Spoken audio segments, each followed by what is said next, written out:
Baik. Bismillahirrahmanirrahim. Assalamualaikum warahmatullahi wabarakatuh. Alhamdulillah wassalatu wassalamu ala Rasulillah. Hayyakumullah wa bayyakum wa saddadanillah wa iyyakum alal khairi wal huda mahayyina wa as'aluhu bimannihi wa karamih ayaj'alani wa iyyakum min ahlil ilmi wal qur'ani tadabbura wa fikha innahu ala kulli syai'in qadir wa bil ijabati jadir. Taib ayyuhal ikhwatul kiram, kita masuk ke ayat yang baru di sini, ayat yang ke-18. Taib, kita udah sebutkan kemarin bahwasanya mereka ini mendatangi bapak mereka kapan? Di malam hari. Karena memang kapan malam hari tidak terlihat kalau mereka ini dusta, karena mereka pura-pura apa? Menangis. Nah, itu kondisinya biar enggak ketahuan sama bapaknya mereka gitu ya, Yakub alaihi salam. Taib. Disebutkan di sini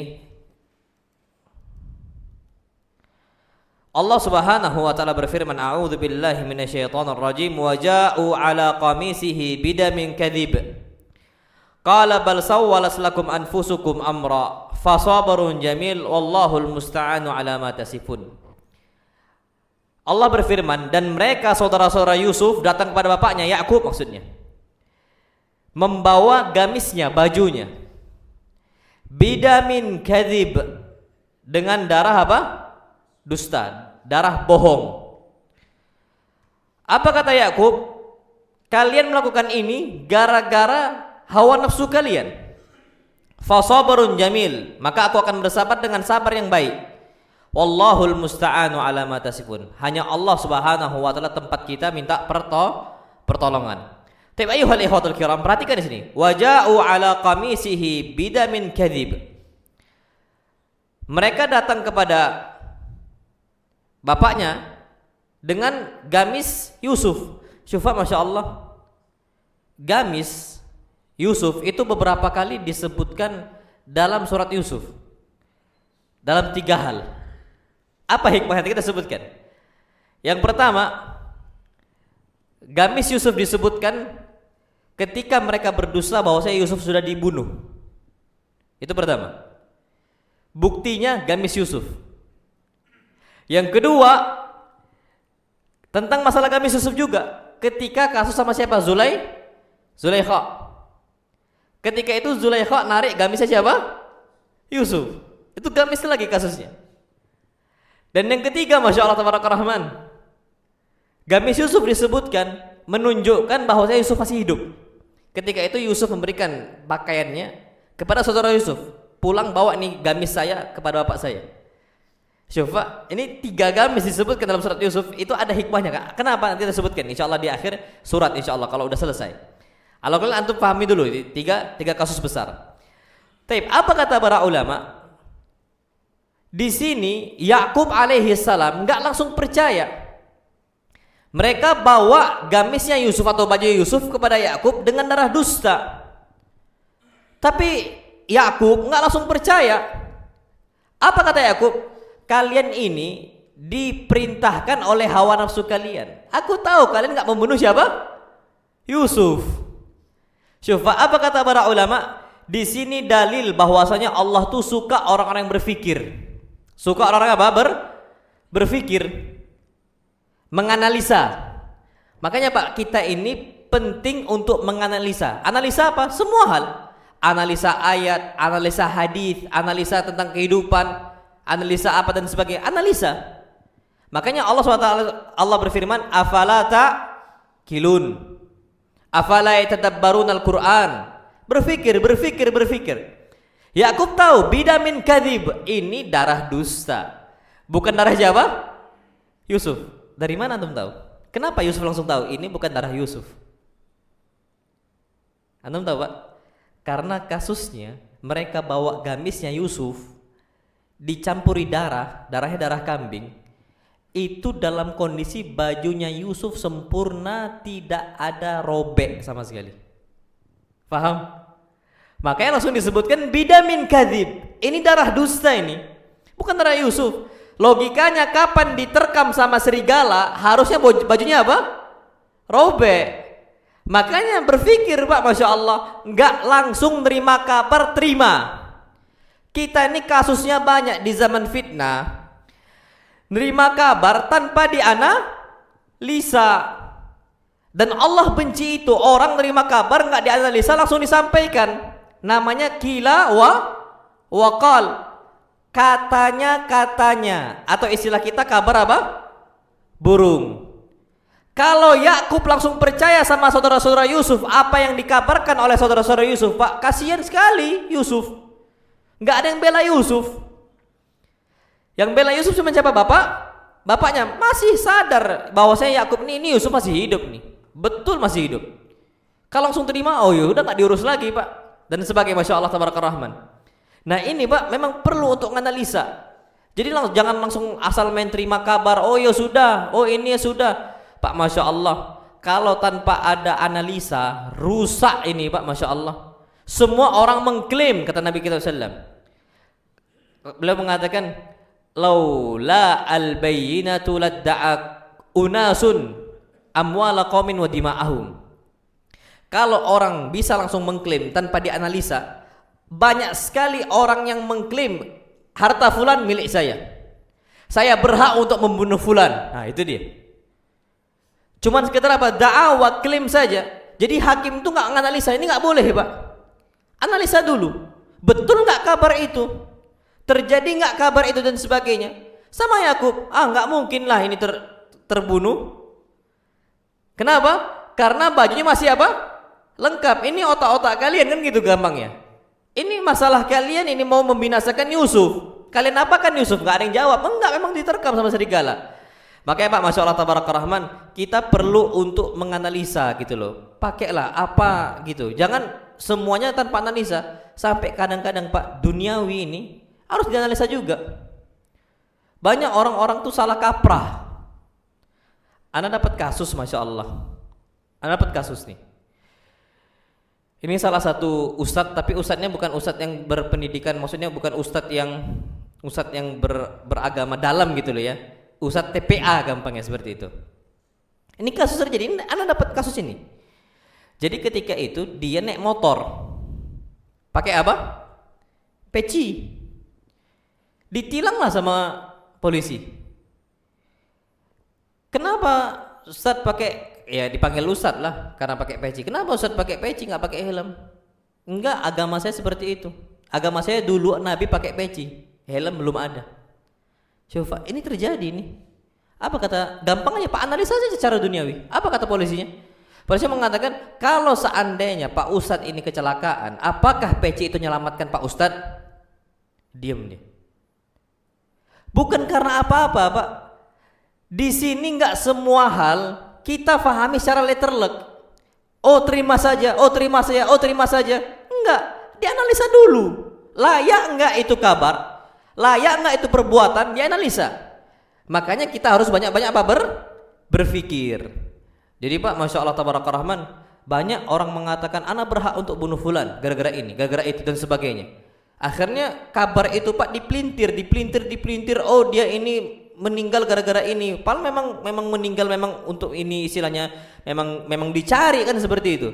Ini kondisi terjadi sudah sejak zaman Nabi Yusuf alaihis salam. Itu yang perlu kita ketahui. Wallahu alam bissawab. Baik, perhatikan Pak di sini. Yang perlu kita ketahui, kata para ulama, ketika Nabi Yakub mengatakan qala bal sawwalat lakum anfusukum amra, kalian mengerjakan ini, mencelakakan Yusuf itu gara-gara hawa nafsu kalian. Sawwalat anfusukum, yang membuat kalian seperti itu jiwa kalian, hawa nafsu kalian. Apa kata para ulama? Memang betul sebab kriminalitas terjadi bukan karena syaitan. Anda sering sampaikan ini Pak. Tapi gara-gara apa? Hawa nafsu. Yusuf alaihi salam ditenggelamkan oleh saudara-saudara ke dalam sumur bukan syaitan sebabnya. Tapi siapa? Hawa nafsu. Ini ucapan siapa? Yakub alaihi salam. Bal sawwas lakum anfusukum amra. Yang buat kayak gini itu hawa nafsu kalian. Makanya contoh yang lain Anda sering sampaikan, Qabil membunuh siapa? Habil. Sebabnya kan sama, hawa nafsu. Fatawwa'at lahu nafsuhu qasla akhi. Hawa nafsunya Qabil memerintahkan untuk Qabil agar membunuh siapa? Habil. Faqatalahu. Dibunuhlah. Zina juga sama, Zulaikha ketika menggoda siapa? Yusuf. Apa kata Allah? Innan nafsa la'ammaratun bisu. Sesungguhnya hawa nafsu itu terus memerintahkan kepada hal yang buruk. Iblis juga sama. Gara-gara hawa nafsu siapa? Iblis. Ketika itu iblis diperintahkan untuk sujud kepada siapa? Adam. Enggak mau, hawa nafsunya kata Allah SWT. Makanya ala kulli hal di sini bahwasanya permusuhan terbesar seorang hamba itu bukan syaitan, tapi siapa? Hawa nafsu. Buktinya apa? Pak, Ramadan syaitan dibelenggu bukan? Dibelenggu. Hampir semua syaitan dibelenggu kecuali yang ringan-ringannya. Yang petinggi-petingginya, yang fitnahnya besar untuk manusia itu dibelenggu semua oleh Allah. Sebagaimana sabda Nabi kita Muhammad sallallahu alaihi wasallam, "Musuffinati syayatin." Pada bulan Ramadan syaitan-syaitan dibelenggu sama Allah. Pertanyaan sekarang, Pak, ketika Ramadan masih banyak enggak yang maksiat? Masih. Ada yang minum khamar, ada yang masih berjudi, ada yang juga berzina. Bulan apa? Ramadan. Kenapa mereka maksiat sedangkan syaitan dibelenggu? Apa jawabannya? Hawa nafsu tadi. Makanya Pak, yang perlu kita ketahui bahwa hawa nafsu kita itu besar untuk menggoda kita. Makanya Umar pernah nasihati untuk para wanita. Umar mengatakan, ya aduwati anfusihin, wahai kalian para wanita, yang mana kalian adalah musuh bagi hawa nafsu kalian. Karena wanita ini itu sulit untuk mengontrol hawa nafsu. Percayalah Pak, antara wanita sama laki-laki yang lebih mudah mengontrol hawa nafsu siapa? Laki-laki. Wanita ini sulit. Makanya sampai kata Umar, ya aduwati anfusihin, wahai kalian para wanita yang terus memusuhi hawa nafsunya. Maksudnya memang seperti itu wanita. Hawa nafsu itu besar, makanya musuhi terus hawa nafsu kita. Itu yang perlu kita ketahui, Masya Allah. Enggak usah jauh-jauh Pak. Ada orang dikasih istri cantik, putih semisal, berharta semisal, punya kedudukan semisal, masih saja dia ini nyari perempuan yang lain. Gara-gara apa? Hawa nafsu.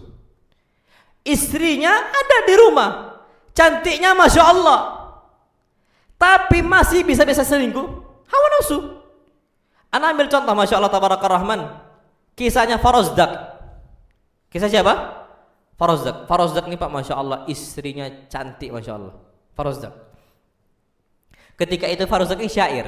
Syair ini yang sering ya membuat syair-syair lah untuk goda wanita, bersyair. Lewat gadis cantik Masya Allah Tabarakar Rahman, digodainnya pakai syair-syairnya. Apa kata ini gadis? Engkau enggak usah godain saya wahai Farozdak. Kita langsung zina saja, tapi jangan sekarang. Di waktu ini, di tempat ini katanya. Oke, kata Farozdak. Datanglah gadis ini kepada siapa? Istri Farozdak. Dia ngelapor, wahai istri Farozdak, sesungguhnya suami engkau menggoda saya. Dan saya katakan, engkau enggak perlu menggoda saya, tapi silakan berzina dengan saya di waktu ini, tempat ini. Apa kata istri Farozdak? Baik, saya akan datang ke sana dan engkau enggak usah datang. Ketika nyampe sebuah tempat, Pak, sepi, enggak ada siapapun orang di situ. Ketika itu Farozdak mau nyalakan api untuk cahaya. Kalau kita gampangnya sekarang apa nih? Lampu. Ketika mau nyalakan lampu atau nyalakan api, apa kata istri Farozdak? La tush'ilin nar. Jangan hidupkan api, jangan hidupkan cahaya, jangan. Enggak usah. Bersetubuhlah dengan saya. Bersetubuh Pak, Masya Allah Tabarakar Rahman. Ketika bersetubuh Pak, apa yang terjadi? Istri Farozdak langsung mengatakan, la'anakallah, semoga Allah melaknat engkau wahai Farozdak. Langsung berubah suaranya. Jadi suara istri Farozdak memang istri Farozdak, tapi awalnya dirubah-rubah. Tapi ini keluar suara benerannya istri Farozdak. Baru sadar dia. Apa ucapan istri Farozdak? Wahai istriku, ma ajmalaki haraman wa ma akbahaki halalan. Wahai istriku, engkau kalau aku anggap sebagai istriku itu jelek. Tapi kalau engkau ini saya anggap istri lain yang bukan mahram saya, engkau cantik. Faham? Kapan haram dia ini terasa cantik, kapan halal terasa apa? Jelek. Ini gambaran hampir rata-rata orang yang enggak mensyukuri nikmat siapa?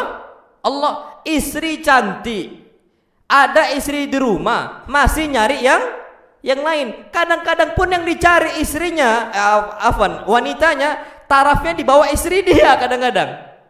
Apa sebabnya Hawa? Nafsu.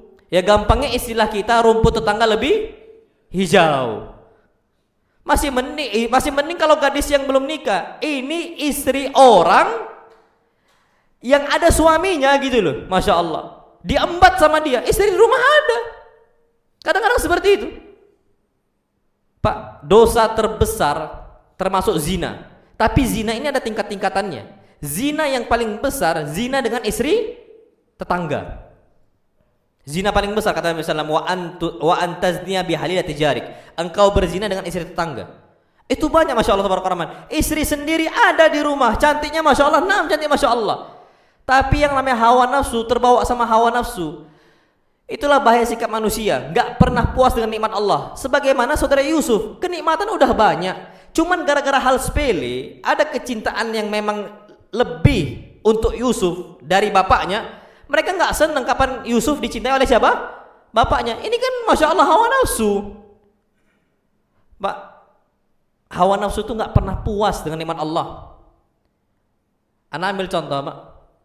Nabi kita Muhammad sallallahu alaihi wasallam bersabda, "Lau kana li bani Adam wadiyani min dhahabin labtagha thalitha." Kalau seandainya anak Adam punya 2 lembah berisi emas, dia akan nyari yang lembah keberapa? Ketiga. Punya lembah ketiga, keempat. Punya lembah keempat, kelima. Terus seperti itu, nggak pernah puas. Pak, antum lihat orang yang hartanya em-eman, yang triliunan, apakah mereka stop untuk mencari harta atau berlanjut? Lanjut. Nggak pernah stop, Pak. Terus hawa nafsu, dunia, nggak pernah stop mencari dunia. Ya hadis Nabi, Pak, wadiyani min dzahab, 2 lembah berisi emas. 1 kilogram emas itu udah berapa fulusnya kalau dijual? Ini 2 lembah, bukan 2 kilo, 2 lembah. Nggak pernah puas kalau kita ngikuti hawa nafsu. Maka jangan pernah ikuti hawa nafsu. Ini kata para ulama. Nah, wallahu alam bissawab. Taib, perhatikan di sini. Qala bal sawwalas lakum anfusukum amra. Kalian ini dihiasi perbuatan kalian yang buruk sehingga kalian lihat bagus perbuatannya, itu gara-gara hawa nafsu kalian.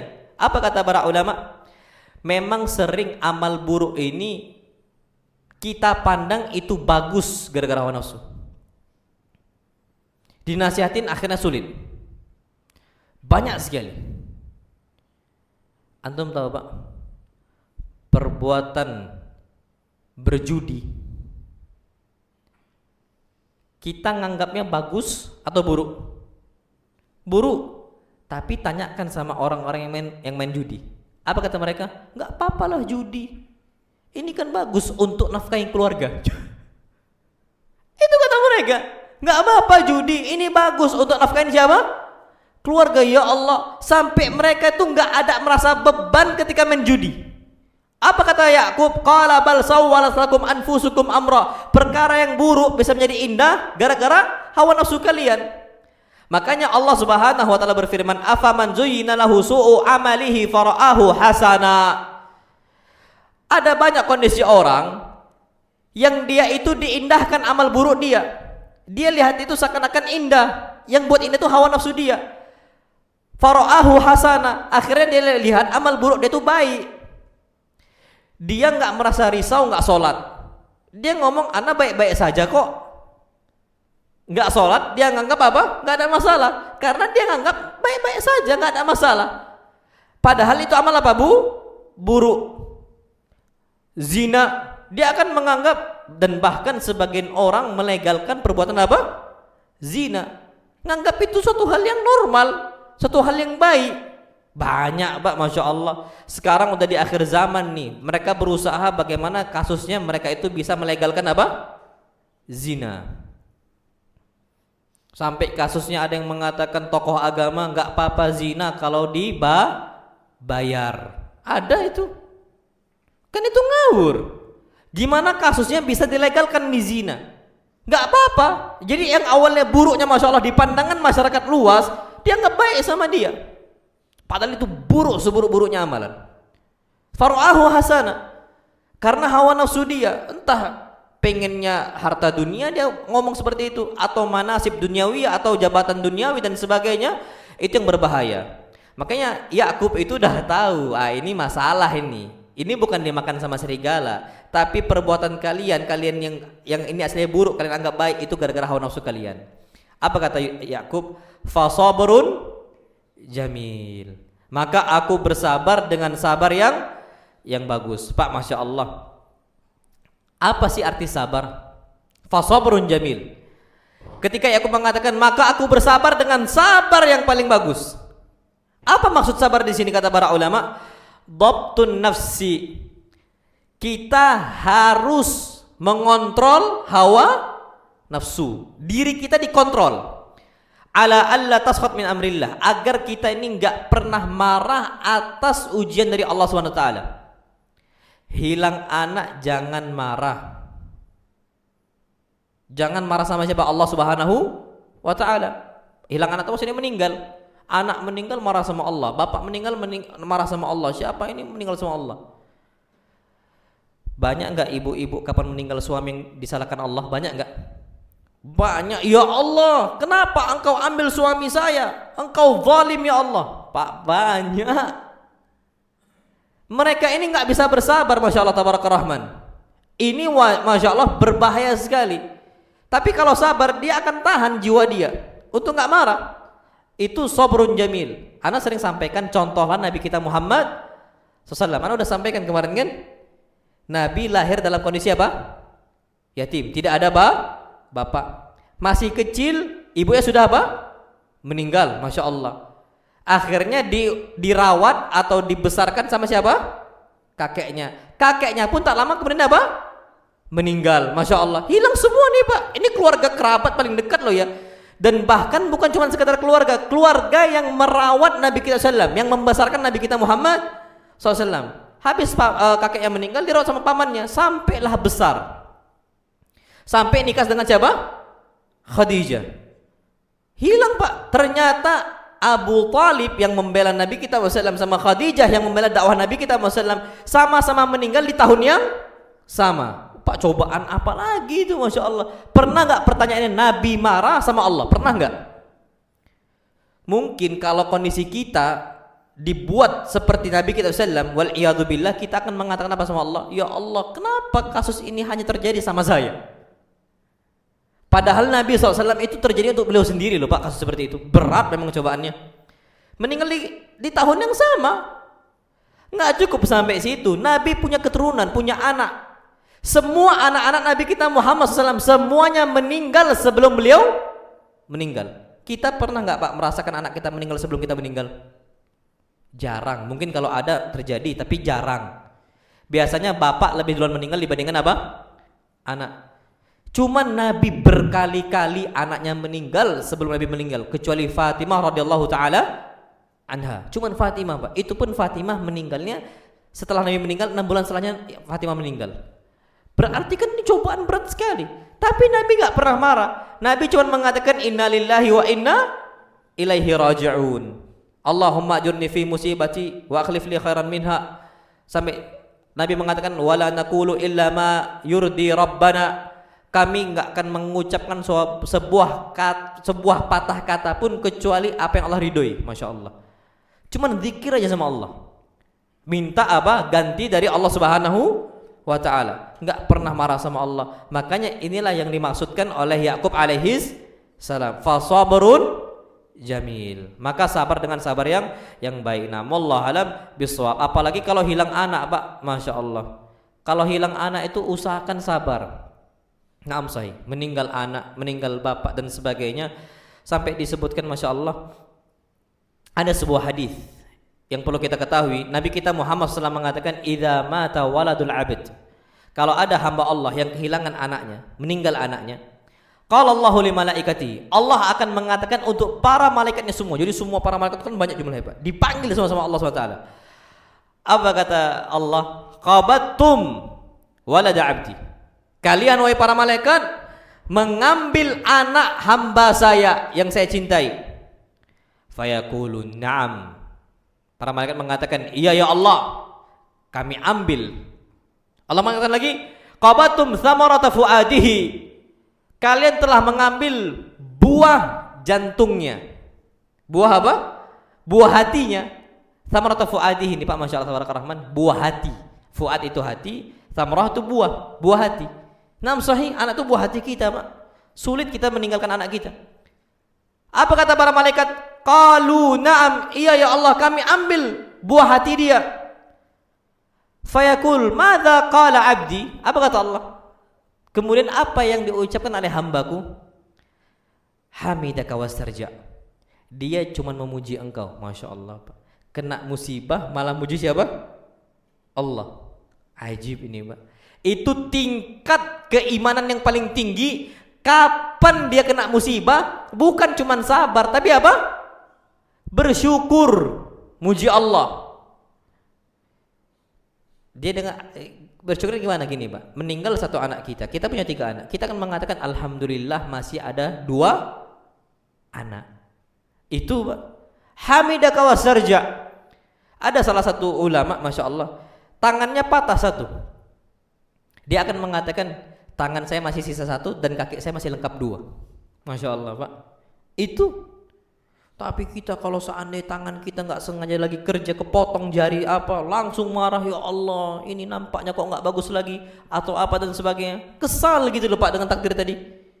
Tapi ini nggak, hamidaka wasarja. Dia itu cuma memuji engkau dan mengucapkan istirja. Ucapan istirja ini ucapan apa? Inna lillahi wa inna ilaihi raji'un. Apa kata Allah SWT? Ibnu li abdi baitan fil jannah. Bangunkan untuk hambaku rumah di mana? Surga. Masya Allah. Ketika ditinggal wafat oleh anaknya, karena memang berat Pak, Masya Allah tabarakallah, nggak ada yang nganggap hilangnya anak atau meninggalnya anak itu sebuah perkara yang ringan. Ya, anak ambil contoh juga Pak, kesabaran apa lagi yang diterima oleh keluarga siapa? Yasir. Ammar ibn Yasir nih Pak, Ma'ruf, Ammar disiksa, ibunya disiksa, Yasirnya juga disiksa. Apa kata Nabi? Sabran fa inna mau'idakumul jannah. Sabar engkau karena balasannya apa? Surga. Nah, wallahu alam bissawab. Baik, perhatikan Pak di sini. Nabi aku mengatakan sabrun jamil. Maka aku harus bersabar dengan sabar yang baik. Sabar yang baik ini bagaimana? Kata para ulama, sabrun la syakwa fihi inda awwalis sadamah. Sabar yang tidak mengeluh ketika awal hentakan. Musibah pertama kali mengenai kita, awal hentakan, kita tetap mengatakan innalillahi, enggak pernah marah. Itu sabar yang bagus. Sabar yang baik. Makanya ketika mendapati kabar Yusuf itu sudah hilang katanya, dimakan sama serigala, Yakub langsung mengatakan fasabarun jamil. Aku bersabar. Enggak ada marah sama Allah. Cobaan apa ini Allah dan sebagainya? Enggak ada Nabi Yakub alaihi salam. Langsung dia mengatakan, ya sudah, fasabrun jamil. Aku harus bersabar dengan kondisi anak-anak saya yang seperti ini. Karena hasad dengan apa? Adiknya sendiri, Yusuf alaihi salam. Makanya disebutkan yang sabar yang disebutkan adalah sabar ketika awal hentakan tidak ada ngeluhnya sama Allah. Enggak ada ngeluh sama Allah. Makanya Masya Allah,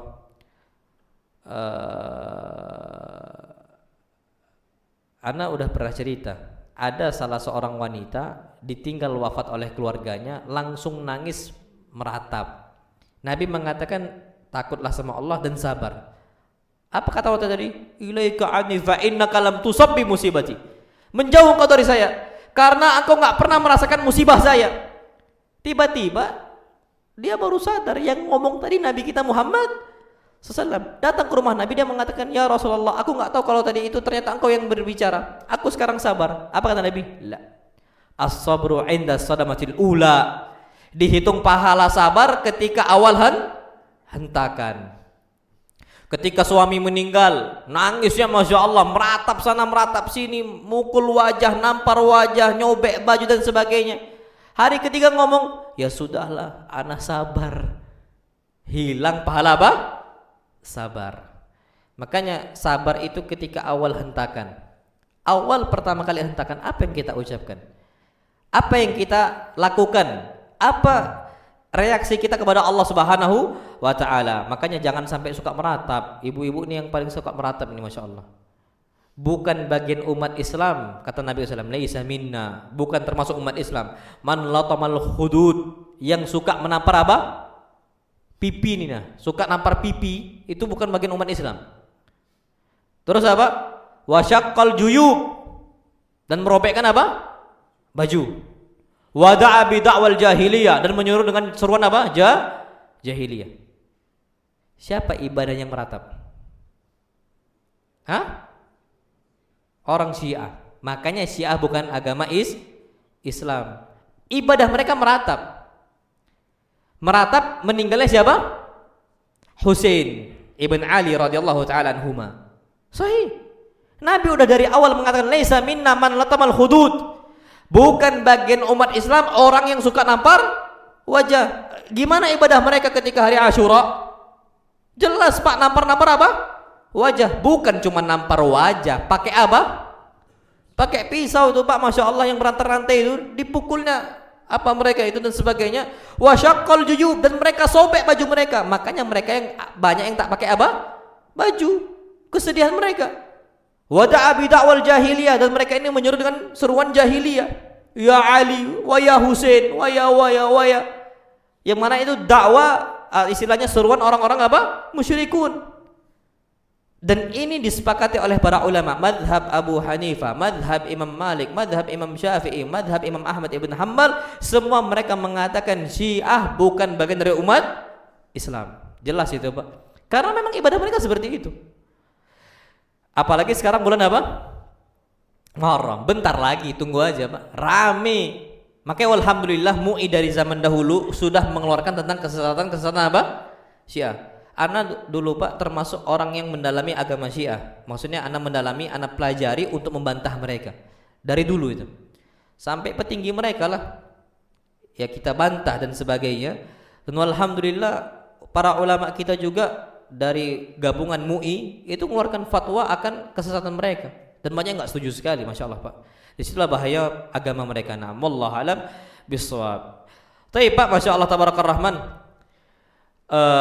Disebutkan Masya Allah, kalau kita bersabar, yang nolong kita siapa? Allah.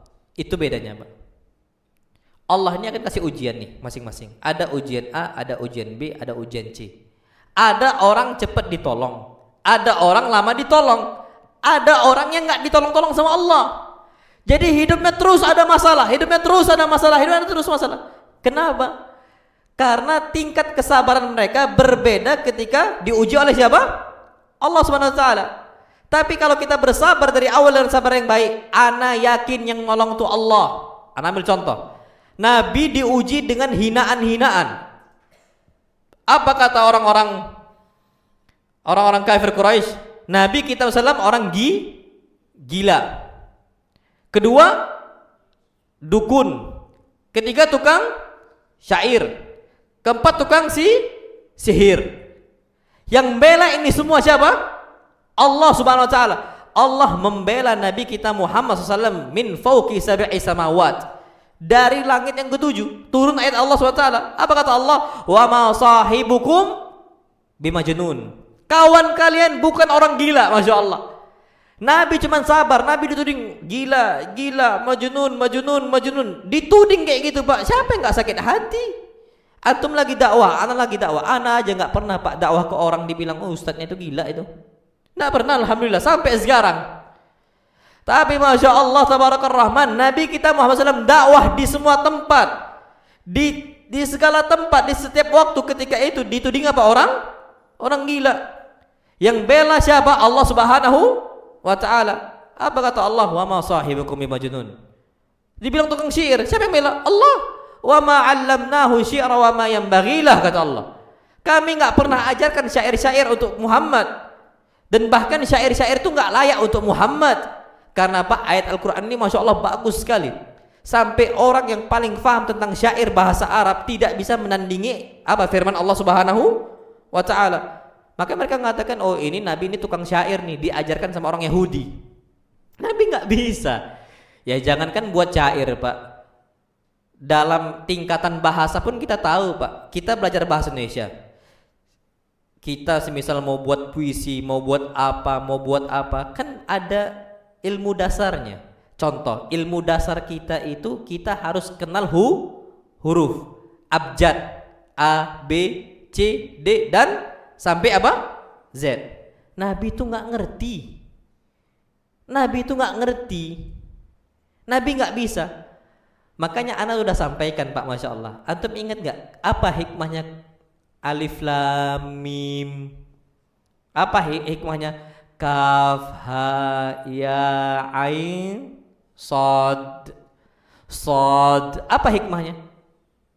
Pak, orang yang belajar itu orang yang tahu, oh ini huruf sod, oh ini huruf ro, oh ini huruf semisal jim, ini huruf kaf. Itu orang yang belajar bahasa Arab. Kalau kita Pak, kalau nggak tahu, oh ini huruf K, ki, ku, kan gitu. Orang zaman dulu Pak nggak kaf. Terus apa lagi? Ain. Bukan a, ai, u. Ini metode kita aja. Orang itu nggak apa, metodenya ain, ghain, kan kayak gitu Pak. Nah, tiba-tiba Nabi yang nggak pernah belajar baca, nggak pernah kenal huruf, tiba-tiba mengucapkan alif lam mim. Kaget. Alif Nabi kenal. Nabi nggak tahu itu mana alif. Nabi nggak kenal mana lam. Nabi nggak kenal mana mim karena Nabi nggak pernah kenal huruf. Sampai ikra bismi rabbikal ladzi khalaq. Apa kata Nabi kita sallallahu alaihi wasallam? Ma ana biqari, aku nggak mampu baca. Satu huruf aja nggak mampu baca, apalagi baca semua. Sampai ditalkin sama Jibril berkali-kali, menunjukkan bahwasanya yang bela Nabi kita sallallahu alaihi wasallam siapa? Allah Subhanahu wa taala. Tiba-tiba terucap alif lam mim. Ide siapa? Bukan ide Nabi kita sallallahu alaihi wasallam. Enggak tahu Nabi kita sallallahu alaihi wasallam. Ini kehendak Allah Subhanahu wa taala.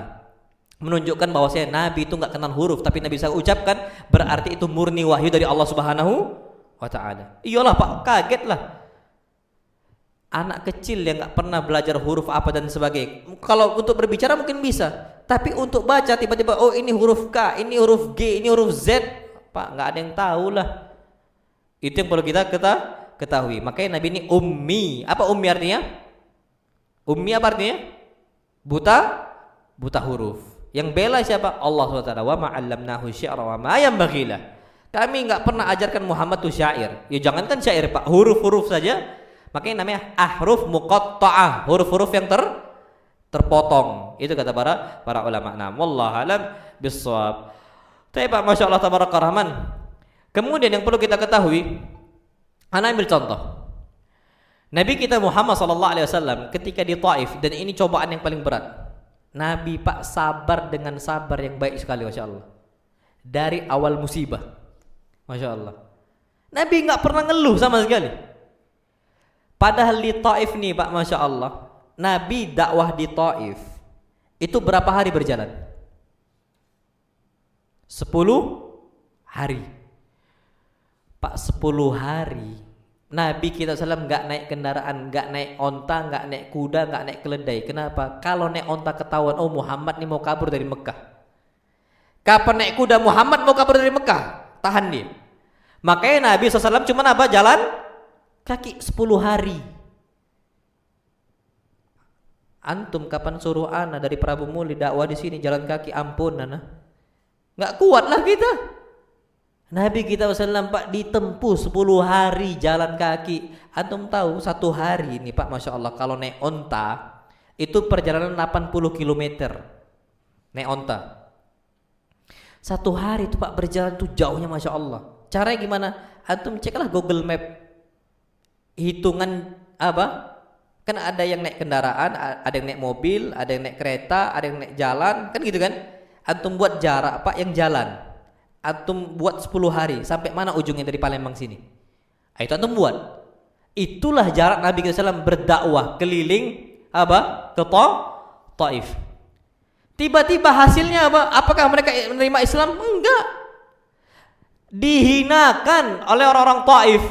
Sampai orang Taif ini mengirim utusan ke Mekah, ngabarkan, ini si Muhammad nih di Taif, kok bisa lepas nih si Muhammad? Pak, Masya Allah, Mekah menghinakan Nabi kita Muhammad SAW, Taif juga sama, Masya Allah. Antum tahu kondisinya, Nabi langsung dihinakan. Mereka menghinakan dengan cara apa? Buat barisan anak-anak kecil. Anak-anak kecil disediakan kerikil, lempar sekeras-kerasnya si Muhammad. Sampai Nabi SAW nggak bisa jalan. Antum tahu Pak, sampai Nabi jatuh sallallahu alaihi wasallam, Nabi cuma bisa merangkak. Akhirnya sahabat Nabi SAW yang bernama Zaid ibn Haritha itu melindungi Nabi dengan juga ikut merangkak. Karena Nabi ketika merangkak Pak, sebelum itu kok kaki-kaki Nabi udah mulai luka, tumit-tumitnya itu keluar darah banyak sekali. Sampai Nabi jatuh, Nabi cuma bisa jalan sallallahu alaihi wasallam, cuma bisa merangkak untuk menghindari orang-orang Taif. Ketika berjalan Nabi kita Muhammad SAW berjalan sampai akhirnya di sebuah tempat batas Taif selesai, Nabi sandaran. Karena Pak, orang zaman dulu tuh mereka paling paham tentang wilayah.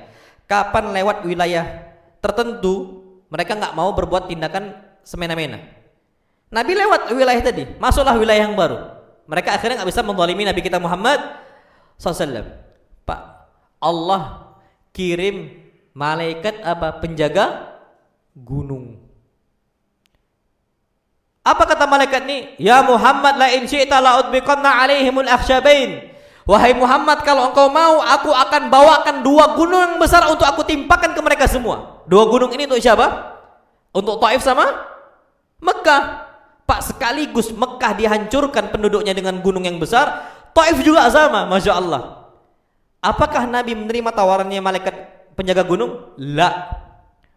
Nabi sabar fasabrun jamil, dengan sabar yang bagus sebagaimana Nabi Yakub alaihis salam. Apa kata Nabi kita sallam? La fa inni arju an yukhrijallah min aslabihim man ya'budullah.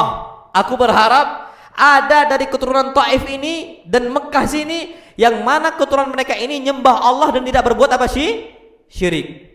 Sekarang Pak, antum lihat Mekah, Taif itu menjadi negara tauhid kepada Allah SWT. Masya Allah. Mereka nggak berbuat syirik. Mereka melahirkan umat Islam, Masya Allah Tabaraka Rahman, yang menjaga agama Islam di sana. Sebabnya doa Nabi kita Muhammad sallallahu alaihi wasallam. Makanya Pak, sabrun jamil, sabar yang benar, sabar yang betul-betul baik itu dibutuhkan.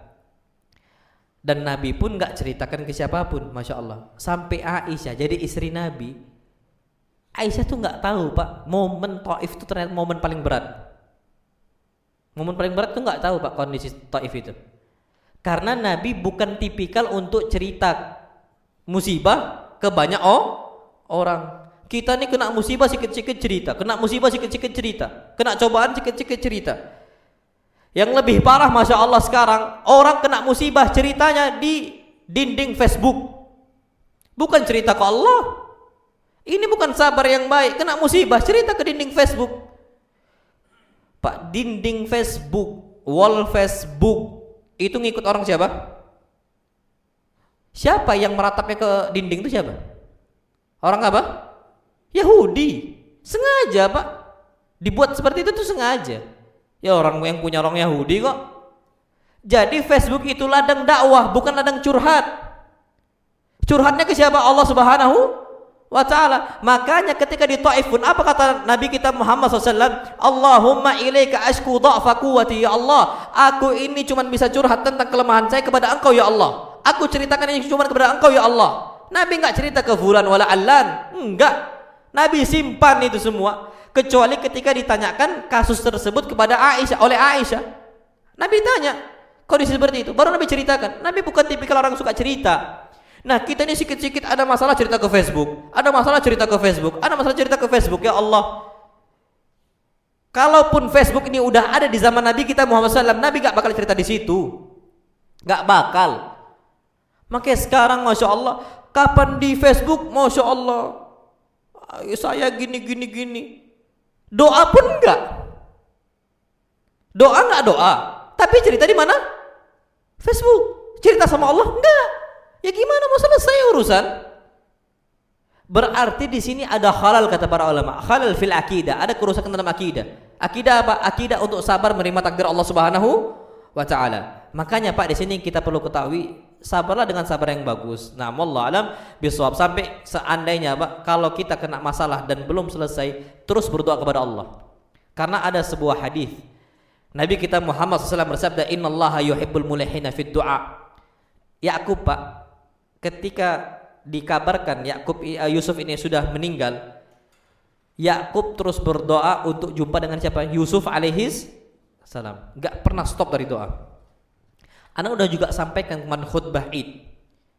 Nabi Ibrahim alaihi salam berdoa untuk meminta anak yang soleh berapa tahun? 86 tahun. 80 tahun tuh Pak, bukan satu hal yang ringan. Berat. Belum dikabulkan oleh Allah Subhanahu wa taala.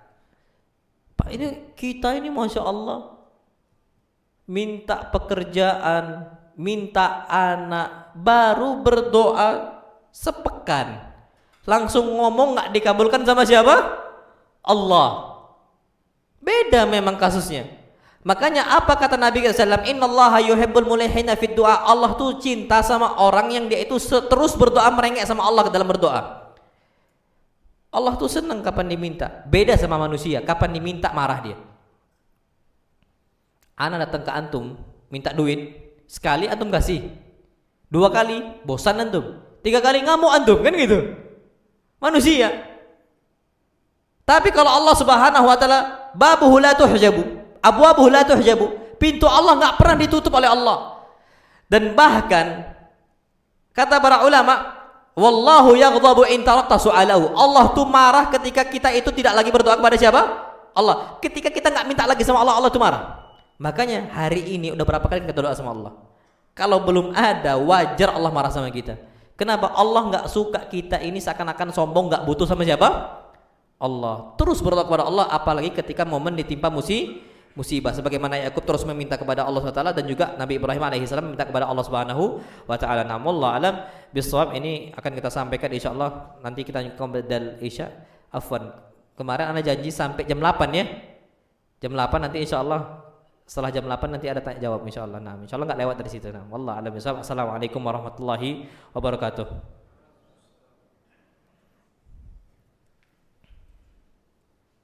Baik, bismillahirrahmanirrahim.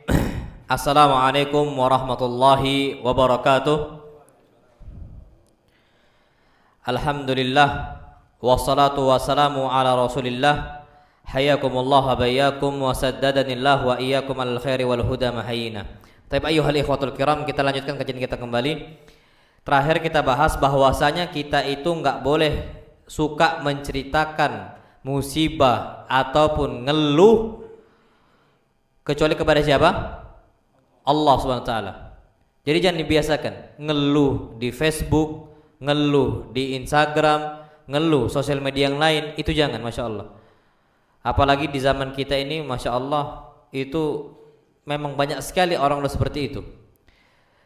Tapi Masya Allah kata para ulama, kita boleh ngeluh atau boleh menceritakan gundah gulana kita atau musibah yang kita terima itu ketika dibutuhkan. Contoh apa? Kita kena musibah, kita dizalimi. Semisal kasusnya kita ini dizalimi dengan dipukul, gigi patah. Boleh kita ngeluh ke pemerintah hakim. Gigi balas gigi. Atau itu kalau dalam syariat Islam loh ya. Atau di kita langsung lapor ke Pak Polisi. Tinggal urusannya Pak Polisi yang akan menentukan hukumannya. Jadi kita boleh cerita ke orang-orang yang memang dibutuhkan, tapi nggak sembarang orang khusus saja. Kenapa? Masya Allah. Karena orang dizalimi itu berhak untuk bercerita. Gak bisa kita itu tahan istilahnya hak berbicara dia. Dan Masya Allah, tapi kalau orang yang ngaku-ngaku dizalimi, itu ingat balik-balik lagi harus kita analisa. Udah kita sampaikan tadi sebelum Isya. Analisa. Karena pernah kejadian Masya Allah, Nabi kita Muhammad SAW mengatakan, idza ja'aka rajul, kalau ada seseorang yang datang kepada engkau, waqad saqatat ainah, dan ternyata dia itu mendapati waqad saqatat ainuhu, dan dia mendapati bahwasanya mata dia itu hilang satu. Jadi Pak, Masya Allah, dia datang ke hakim, wahai hakim, mata saya hilang satu, dipukul sama fulan. Apa kata Nabi kita Muhammad SAW? Fala taqdi lahu hatta ya'tiya khosmuhu. Jangan engkau bela dia sampai engkau datangkan lawannya siapa. Tanyakan kasusnya. Apa kata Nabi kita Muhammad sallallahu alaihi wasallam? Mungkin dia itu telah mencopot dua mata lawannya. Faham? Dia ngaku ke hakim hilang satu mata, padahal dia udah membuat orang lain hilang dua mata. Paham? Makanya kita ini tetap jangan ada yang orang aku dizalimin kita bela, ada orang aku dizalimin kita bela. Lah, analisa dulu. Ini yang udah kita sampaikan. Nah, wallahu alam bissawab. Ana juga udah pernah kan istilahnya ceritakan tentang Umar yang ngaku-ngaku yang minta hak asuh anak. Udah pernah? Udah belum? Sudah ya? Nah, itu jangan sampai kita seperti itu. Nah, wallahu alam bissawab. Taib ayyuhal ikhwatul kiram. Disebutkan Masya Allah, waja'at sayyaratun fa'arsalu waridahum fa'adla dalwah. Qala ya Bushra hadha ghulam wa asarruhu bida'atan wallahu alimun bima ya'malun. Datanglah segerombolan orang. Datangnya dari mana? Mesir. Kita ingat sumurnya Nabi Yusuf, yang Nabi Yusuf dilemparkan ke dalam sumur itu berada di mana? Awal-awal cerita, negara apa? Palestina. Taib wajaa sayyaratun, datang gerombolan orang yang safar, asalnya dari mana? Mesir. Fa arsalu waridahum fa adla dalwah. Maka mereka mengirimkan seseorang untuk menurunkan timba mereka. Ini kata Allah SWT. Jadi mereka butuh untuk minum dan sebagainya. Butuh apa? Untuk minum. Karena memang ketika safar zaman dulu mereka akan ambil dari sumur tadi, apalagi kondisi padang pasir dan sebagainya. Qala ya Bushra hadza ghulam. Tiba-tiba orang yang menurunkan istilahnya bejananya itu untuk ngambil air, apa katanya? Hadza ghulam. Ini anak kecil. Tiba-tiba ngangkat agak berat. Rupanya keluar siapa? Nabi Yusuf, Masya Allah. Wa asarruhu bida'atan wallahu alimun bima ya'malun. Ternyata mereka pun menjual siapa? Yusuf. Jahat sekali Pak, udah ditenggelamkan dijual pula. Faham? Nggak bisa kalau cuma ditenggelamkan, rugi. Harus ada harganya. Jadi Pak, Masya Allah, itu saudara-saudara Yusuf nungguin siapa yang ngambil Yusuf. Kapan udah dapat, dijadikan sebagai bid'ah, barang jual beli. Wallahu alimun bima ya'malun. Allah mengetahui apa yang mereka perbuat. Tapi Pak, Masya Allah tabarakar rahman, apa kata para ulama? Ketika itu fa'adla dalwah, yang namanya Nabi Yusuf itu bisa ngangkat ketika orang itu narik ember itu, dan nggak kerasa. Sadarnya itu ketika udah muncul Yusuf. Hadza gulam, loh, yang naik ini apa? Anak kecil. Apa kata para ulama? Menunjukkan bahwasanya Yusuf ketika dicampakkan ke dalam sumur, umurnya masih muda atau udah tua? Masih kecil. Kenapa nggak kerasa? Ya kapan macam udah kayak antum Pak, badannya mana naik lagi? Mungkin kadang-kadang pun akan lepas lah. Tapi ini gak kerasa, pas diangkat nyampe atas, lah anak kecil lah Pak. Berarti Pak, musibah itu ketika Yusuf masih kecil sekali. Masya Allah, gak kerasa. Sama seperti kisah, antum tahu kasusnya, Masya Allah, hadithatul ifk. Aisyah dituduh berzina dengan siapa? Sofwan ibn Mu'attal. Yang kasus fitnahan ini itu dimunculkan oleh munafik dan bahkan Rasul munafikin, pemimpin orang munafik. Siapa namanya? Abdullah bin Ubay bin Salul. Kasusnya apa? Aisyah itu ketinggalan rombongan. Kenapa? Aisyah itu masih kecil. Aisyah itu pengen buang hajat. Ketika itu Aisyah turun di sebuah tempat, ya ada peristirahatan yang mau buang hajat lah. Termasuk Aisyah buang hajat. Ketika Aisyah buang hajat, Aisyah keluar. Habis itu balik lagi ke Khaudaj. Khaudaj ini antum tahu onta biasanya kan dibuat apa? Bukan cuma pelana yang ada atapnya. Iya, tandu tapi ada atasnya. Itu Khaudaj.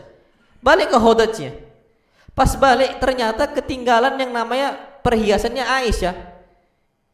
Keluar lagi lah Aisyah dari khaudajnya untuk ngambil perhiasannya. Ketika nyari itu Pak, Masya Allah, pas balik ternyata udah pergi rombongan. Kenapa? Mereka nggak sadar Aisyah udah di dalam ataukah di luar. Karena kasusnya Aisyah masih apa? Kecil, nggak kerasa Pak, nggak tahu. Nah itu dia kasusnya. Menunjukkan Aisyah masih apa? Kecil. Berarti Pak, Masya Allah Tabaraka Rahman, Aisyah kena musibah ketika Aisyah ini masih apa? Kecil. Sama dengan Nabi Yusuf alaihis salam. Pak, berat itu Pak. Musibah antara ditimpakan oleh Allah dengan anak kecil sama musibah ketika ditimpakan oleh orang dewasa itu beda. Makanya Aisyah ini orang bijaknya Masya Allah. Sampai disebutkan a'lam nisa'il ummah Aisyah. Orang yang paling alim, orang yang paling bijak dari umat Islam, wanitanya siapa? Aisyah. Wanitanya Aisyah. Yang paling bijak, yang paling alim itu Aisyah radhiyallahu anha. Naam sahih. Karena musibah itu udah ada sejak Aisyah masih kecil. Itulah akhirnya muncul Aisyah dituduh berzina ketika dibawa oleh Sofwan ibn Mu'attal. Padahal Sofwan ibn Mu'attal, kata Aisyah, ma kallamani syai'an, enggak pernah diajak bicara oleh Sofwan ibn Mu'attal walaupun satu ucapan, enggak pernah. Yang ucapan diucapkan oleh Sofwan ibn Mu'attal cuma satu, inna lillahi wa inna ilaihi raji'un. Ketika dapati Aisyah, loh siapa ini? Langsung ucapkan Aisyah rupanya, langsung inna lillahi wa inna ilaihi raji'un. Itu kata Aisyah yang aku dengar. Jadi Pak, diletakkan Aisyah di atas onta, Sofwan ibn Mu'attal jalan sampai ke Madinah. Itu kasusnya Pak. Nasallallahu salamata wal afiyah. Jadi ala kulli kita kembali kasusnya ketika itu yang namanya Rasul kita Muhammad sallallahu alaihi wasallam, yang namanya Yusuf alaihi salam, itu kasusnya masih kecil ketika dapat apa? Musibah. Pak, Masya Allah tabaraka rahman. Tapi Aisyah pernah enggak kasusnya gemuk? Pernah. Tapi di akhir hayatnya Aisyah itu mulai gemuk. Kasus apa? Ketika lomba lari. Aisyah itu Pak awal nikah dengan Nabi, lah umurnya masih kecil. Ketika itu juga Masya Allah, Nabi suka lomba lari. Pernah Nabi lomba lari? Nabi lomba lari yang menang siapa? Aisyah. Kenapa? Aisyah itu masih muda. Badannya apa? Masya Allah masih ramping. Falamma baduntu, ketika aku udah mulai besar, Nabi ngajak lomba lari lagi. Ternyata yang menang siapa? Nabi kita Muhammad SAW. Apa kata beliau ketika Nabi menang? Hadhihi bitilka. Kemenangan ini adalah balasan atas kekalahan saya yang lalu. Canda Nabi kita Muhammad sallallahu alaihi wasallam. Jadi ala kulli hal Pak, di sini usahakan kita udah tua pun usahakan badan itu harus apa? Harus ramping. Jangan pula terlalu buncit. Nabi itu Pak, Masya Allah, Masya Allah Pak ya, Nabi itu badannya bagus loh. Disebutkan Masya Allah oleh Ummu Hani ini, Masya Allah, dia mengatakan ra'aitu badna Rasulillah SAW. Tidaklah ra'aitu badna Rasulillah SAW. Tidaklah aku melihat badannya Nabi kita SAW, perutnya Nabi kita SAW, illa dzakartul qaratis ba'daha ala ba'd. Kecuali aku melihat kertas yang dilipat-lipat. Ada kertas lipat nih Pak. Lipat. Buka, ada berapa lipatan? Tergantung berapa lipatan. Maksudnya apa? Tubuhnya, badannya apa? Kalau antum one pack. 6, saking buncitnya kita. Pak, makanya kalau udah mulai buncit, tolong dikecilkan. Kenapa? Karena Masya Allah Pak, antum tahu termasuk tanda hari kiamat itu apa? Banyaknya orang-orang berperut buncit. Hati-hati Pak, jangan antum percepat hari kiamat dengan munculnya perut yang buncit. Naam sahih. Hadis Nabi, hadis yang sahih. Apa kata Nabi SAW? Inna min asyratis sa'ah, termasuk tanda hari kiamat, orang-orang apa? Perutnya buncit. Hadisnya hadis yang sahih. Itu termasuk asyratis sa'ah kata Nabi. Termasuk tanda hari kiamat. Pak, an yadhhar butunuhum, perut mereka itu buncit-buncit. Makanya Umar paling bunci sama orang buncit. Ada orang buncit datang, petentang-petenteng, diambil kayu sama Umar, dipukul. Iyyakum wal bitnah. Hati-hati kalian dari perut buncit kayak gini. Fa innaha muksilatun 'anis shalah. Karena ini membuat kita itu malas dari apa? Salat. Coba butuh tubuh itu ramping Masya Allah dan sebagainya. Ini perut buncit, salat malas pula dan sebagainya. Ini termasuk tanda apa? Hari kiamat. Jadi Pak jangan dipercepatlah. Makanya kita apa? Kita bagus di perut kita. Naam. Itu yang perlu kita ketahui. Dan itu kondisi Nabi kita Muhammad SAW bagus. Postur itu bagus. Makanya Nabi itu makannya berapa kali sehari? 2. Kita berapa kali sehari? Minimal 3. Nabi Pak wallahi 2 kali sehari. Ghuduwan wa asyiya. Makanya puasa berapa kali kita makan? Puasa berapa kali? 2 kali. Cuman nggak boleh Pak kita puasa terus. Puasa harus yang paling afdol puasa pada Daud. Tapi selain puasa pun tetap 2 kali makan. Tapi siangnya diselingi dengan minum. Seperti itu Pak. Puasa Daud namanya. Tapi paling memang Pak makan tuh 2 kali sehari. Nah kita ini udah 3 kali sehari. Udah gitu ada ngemilnya pula. Ada ngemilnya duduk makan terus. Wajar buncit. Wajar perut itu makin apa? Makin besar dan sebagainya. Masya Allah tabarakallah rahman. Jadi memang harus kita jaga. Itu yang perlu kita ketahui. Jadi ya hadis Nabi lah jelas an yadhhar fihi musiman. Makin banyak orang-orang yang buncit itu termasuk tanda apa? Hari kiamat. Nah, wallahu alam bissawab.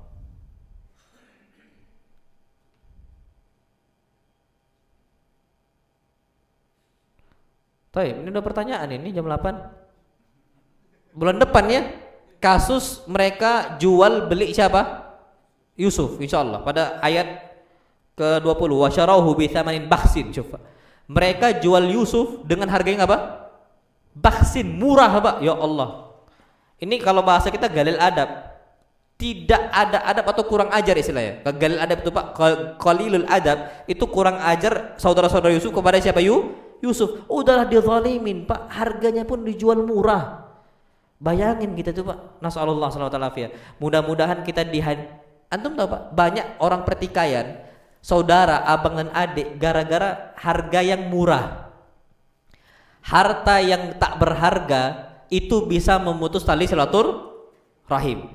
Itu insya Allah akan kita bahas pada pertemuan berikutnya. Na'amullah alam bisawab. Bulan depan Pak ya, bulan depan. Anak takut nanti lewat kali nih waktu kita.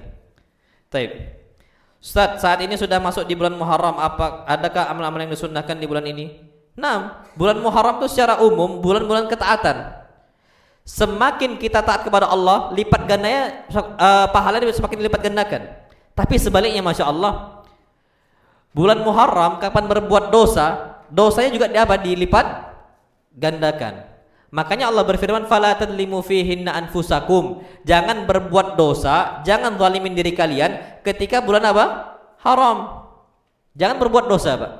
Amal puasa kita tingkatkan, salat kita tingkatkan dan seterusnya. Itu yang perlu kita ketahui. Na'amullah alam bisawab. Karena amal itu dilipat gandakan oleh Allah Subhanahu wa taala. Bolehkah berbohong dengan tujuan kebaikan? Nah, taib. Berbohong itu diperbolehkan dalam beberapa hal. Dan tujuannya kebaikan. Nabi SAW mengatakan la yahillul kadhib illa li thalath. Tidak boleh berdusta kecuali 3 hal. Disebutkan salah satunya kadhibur rajul ala zaujatihi. Seorang laki-laki berdusta untuk siapa? Istrinya. Karena apa? Kapan terus terang sama istri, justru kadang-kadang malah petaka. Istri masak, hambar, ngomongnya enak, padahal mukanya udah gak enak itu. Enak bang, oh enak kali kata dia. Tapi kondisi kayak gitu, maka boleh berdusta. Kapan kita ngomong, ih tak enak, hambar ini, oh ngamuk pak, lama kita selesai ini sama urusan istri. Nah jadi boleh untuk apa? Berdusta. Kemudian disebutkan ketika berperang. Kenapa? Karena kata Nabi SAW yang namanya berperang itu khida, tipuan, makar, strategi. Gak mungkin pak kita mau nyerang sebuah tempat, kita kasih tahu saya akan nyerang kota ini di tanggal ini di waktu ini, ya gak mungkin lah, ya kalah kita. Atau strategi dikasih tahu dan sebagainya lah. Yang namanya perang itu makar, khida, tipuan, maka boleh untuk menipu musuh. Yang ketiga, seseorang itu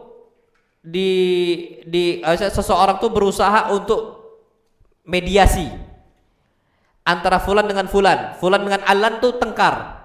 Dia dusta, dia mengatakan, afwan, kamu dipanggil si B tadi. Yang dia datang ke B, afwan, kamu tadi ditunggu sama si A. Padahal enggak. Tapi kapan udah jumpa, biasanya orang akan redam permusuhan. Nah, ini diperbolehkan tujuannya untuk islah, kata para ulama, untuk memperbaiki hubungan, maka itu diperbolehkan untuk apa? Berdusta. Nah, wallahu alam bissawab. Ustaz, adakah adab dalam majelis ilmu? Ada. Dan bahkan banyak. Contohnya, jangan tersinggung Pak ya. Makanan tuh nggak boleh disebar sebenarnya.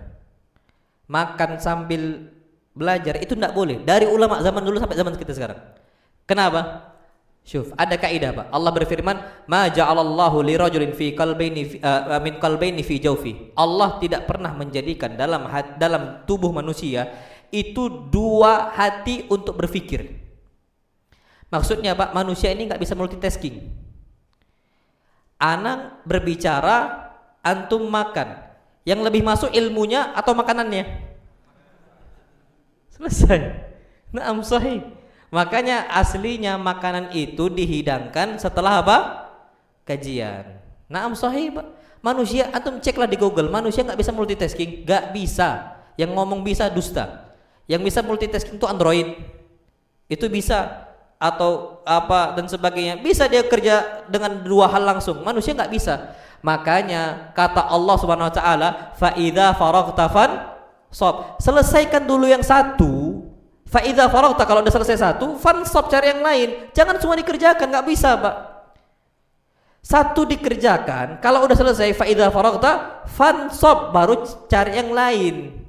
Makanya ada sebuah hadis Nabi kita Muhammad SAW bersabda, innallaha yuhibbu rajulan idza amila amalan an yutqinahu. Allah tuh cinta seseorang, kapan dia itu beramal, dia selesaikan dulu semuanya, baru cari yang lain. Nah, kalau udah selesai kajian, baru silakan makan dan minum. Jadi Pak, nanti minggu depan Ustadz siapa? Ustadz Abdurrahman Yusa. Berarti jangan dulu dihidangkan. Kecuali setelah apa? Kajian. Jangan tersinggung Pak ya. Karena al-haq ya al-haq. Apa? Kita kan mengucapkan Allahumma arinal haqqa haqqa warzuqna ittiba'a. Ya Allah, tunjukkan kepada kami yang hak sebagai yang hak dan mudahkan kami untuk mengikuti yang hak tadi. Ini yang hak Pak, kata para ulama. Nah, wallahu alam bissawab. Jadi seperti itu. Nah, taib. Itu termasuk adab majelis. Aslinya banyak Pak adab majelis. Cuman yang anak tengok ya itulah yang paling pas untuk disampaikan. Itu yang paling apa? Yang paling pas. Aslinya ada banyak, tapi kita insyaallah kita bahas pada pertemuan berikutnya. Apakah yang dimaksud tauhid ubudiyah, uluhiyah, asma wa sifat? Ubudiyah sama uluhiyah itu sama. Mungkin rububiyah maksudnya. Taib. Ana secara ringkas saja. Tauhid rububiyah itu apa? Tauhid tentang masalah Rabb. Makanya dari kata rububiyah Rabb. Maksudnya kita mentauhidkan Allah dalam perbuatan Allah. Allah ngasih rezeki. Perbuatan siapa ngasih rezeki? Allah. Menghidupkan perbuatan siapa? Allah. Yang mewafatkan perbuatan siapa? Allah. Itu kita yakini bahwasanya hanyalah Allah yang bisa menghidupkan, yang bisa mematikan. Orang Pak, kapan dijatuhkan dari bangunan yang paling tinggi, kapan Allah takdirkan hidup dia. Nah, sahih. Orang banyak Pak berusaha gantung diri, nggak mati-mati.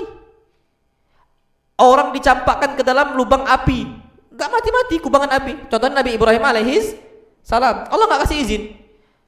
Itu dia yang menciptakan Allah. Nah, jadi jangan sampai ada yang menyatakan bahwasanya saya ini yang mengatur alam. Karena mengatur alam ini perbuatan siapa? Allah. Tauhidkan Allah di situ. Esakan Allah di situ. Jadi tauhid rububiyah ini mengesahkan Allah dalam perbuatan siapa? Allah. Tauhid uluhiyah ini adalah mengesahkan Allah dalam uluhiyah. Maksudnya apa? Perbuatan hamba, ibadah. Contoh, salat, perbuatan siapa? Hamba. Maka enggak boleh sholat kecuali untuk siapa? Allah. Ibadah yang lain, sujud. Sujud ini perbuatan siapa? Allah. Maka jangan berikan sujud kecuali untuk siapa? Allah. Menyembelih. Nyembelih ini Pak, perbuatan siapa? hamba. Maka jangan sampai kita ini menyembelih kecuali untuk siapa?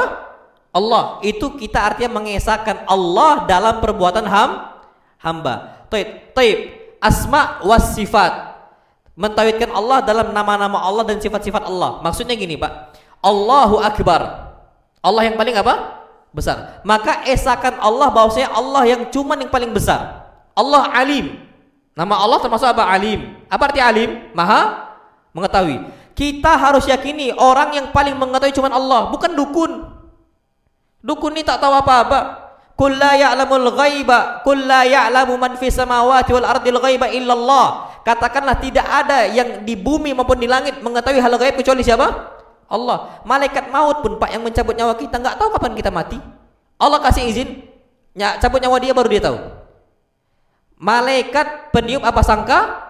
Nggak pernah tahu kapan diperintahkan untuk ditiup, nggak pernah tahu. Yang tahu cuma siapa? Allah. Malaikat aja nggak tahu, apalagi dukun. Tiba-tiba dukun mengatakan ada peramal. Oh, nanti akan terjadi ini dan itu. Itu dusta. Paham Pak sampai sini? Itu tauhid asma dan sifat. Jadi kita mengesahkan Allah dalam asma Allah, dalam nama Allah dan sifat-sifat Allah Subhanahu wa taala. Naam, itu secara ringkasnya. Secara ini nanti dibahas dalam kitab akidah. Nah, taib. Apa hukumnya menghadiri resepsi pernikahan non muslim di tempat ibadah mereka? Tidak boleh. Tempat ibadah itu tidak boleh. Kenapa? Karena disebutkan dalam sebuah hadis Nabi kita Muhammad SAW bersabda, jangan hadiri perayaan orang-orang kafir fi ma'badihim, dalam tempat ibadah mereka. Kenapa? Fa inna sakhatallah yanzilu alaihim, karena murka Allah sedang turun untuk mereka. Jadi kalau mereka merayakan di tempat peribadatan mereka, jangan kita hadiri. Karena murka Allah sedang apa? Turun untuk mereka. Itu perlu kita ketahui. Nah, wallahu alam bissawab. Dan hukum menolak makanan di tempat tersebut, ya sah-sah saja. Kalau itu, tapi kalau halal, ambil saja bawa pulang. Kalau seandainya ada acara tersebut di gereja acaranya, antum dikasih makanannya halal, dibawa pulang, boleh nggak antum makan? Boleh. Halal, nggak ada masalah sama sekali. Itu kata para ulama, jatuhnya hadiah. Sedangkan Nabi menerima hadiah dari orang Yahudi. Nabi menerima hadiah dari Kaisar. Nabi menerima dari hadiah dari Herakl. Nabi menerima dari Romawi. Nabi menerima hadiah. Jadi tidak ada masalah sama sekali. Nah, wallahu alam bisawab, itu perlu kita ketahui. Tapi kalau untuk istilahnya ikut hadir di gereja, di acara mereka, maka hukumnya apa? Haram, tidak boleh. Nah, wallahu alam bisawab. Hukum pemerintah atau hukum syar'i yang perlu diikuti? Apakah hukum pemerintah atau hukum syariah yang perlu diikuti? Taib. Pemerintah itu makhluk. Syariat dari siapa? Allah. Pemerintah wajib ditaati ketika tidak berselisih dengan apa? Syariat. Contohnya hukum pemerintah dalam urusan lampu merah, lampu kuning, lampu hijau, lampu lalu lintas, taati, karena itu tidak menyelisih syariat. Tapi kalau menyelisih, contoh, tidak boleh kalian ini sholat, semisal contoh, maka turunlah hadis Nabi kita Muhammad SAW. Beliau bersabda, la ta'ata li makhlukin fi ma'siyatil khaliq. Hadis sahih riwayat Imam Ahmad. Tidak boleh mentaati makhluk dalam rangka bermaksiat kepada siapa? Al-Khaliq, Allah Subhanahu wa taala, sang pencipta. Kita mentaati makhluk yang diciptakan dalam rangka bermaksiat kepada siapa? Allah, itu enggak boleh. Jadi apakah hukum pemerintah ataukah syariat yang diikuti? Maka jawabannya, selama hukum pemerintah tidak menyelisih syariat, maka kita harus ikuti hukum apa? Pemerintah. Itu yang perlu kita ketahui. Nah, apalagi sekarang ini banyak hukum pemerintah yang sesuai dengan jalan syariat, itu banyak sekali, Pak, Masya Allah. Tapi pun kalau ada, maka enggak boleh kita taati. Dan secara derajat tinggi mana dari kedua hukum tersebut? Tinggi syariat lah. Nggak bisa kita menduakan hukum syariat Allah Subhanahu wa taala, nggak bisa. Syariat itu paling di atas. Hukum yang lain itu di bawah. Hukum orang, istilahnya hukum perintah orang tua, hukum perintah pejabat, hukum perintah tetangga, hukum perintah guru, hukum perintah siapa dan sebagainya, itu di bawah hukum Allah dan Rasul kita Muhammad sallallahu alaihi wasallam. Nah, wallahu alam bisawab. Habis nih. Taib, ada nggak yang mau lisan, Pak? Fadhal. Nah, fadhal, Pak.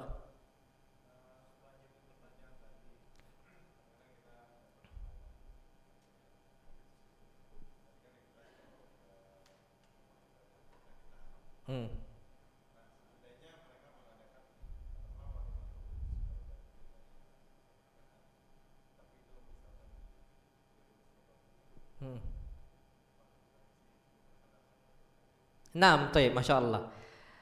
Bagaimana kasusnya kalau non muslim mengundang kita di acara mereka di bangunan serba guna, di aula semisal, atau di rumah mereka semisal, boleh tidak? Boleh. Hadisnya hadis yang saya dari riwayatnya Anas bin Malik. Apa kata Anas bin Malik?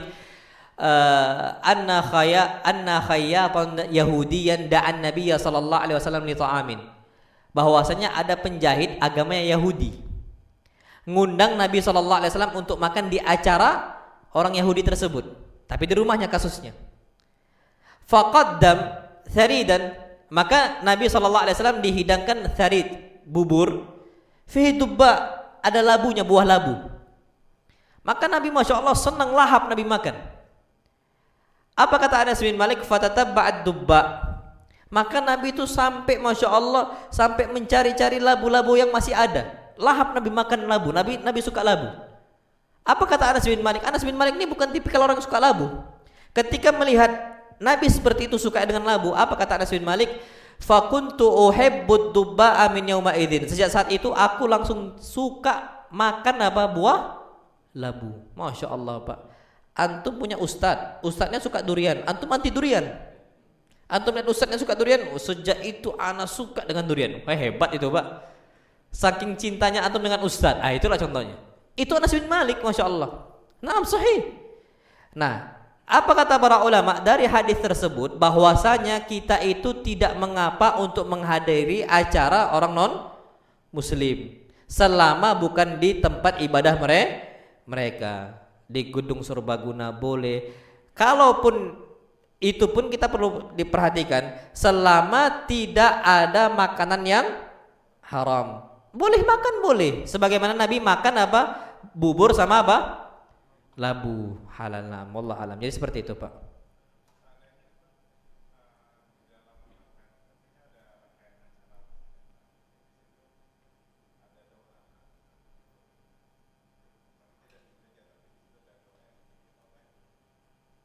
Orang pendeta, naam.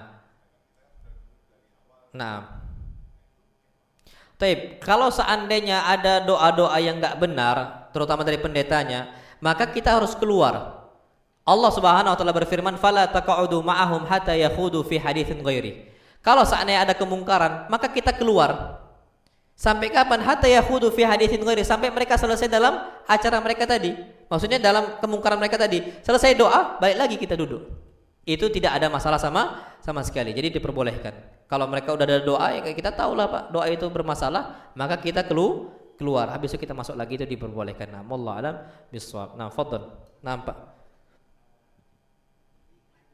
Nah.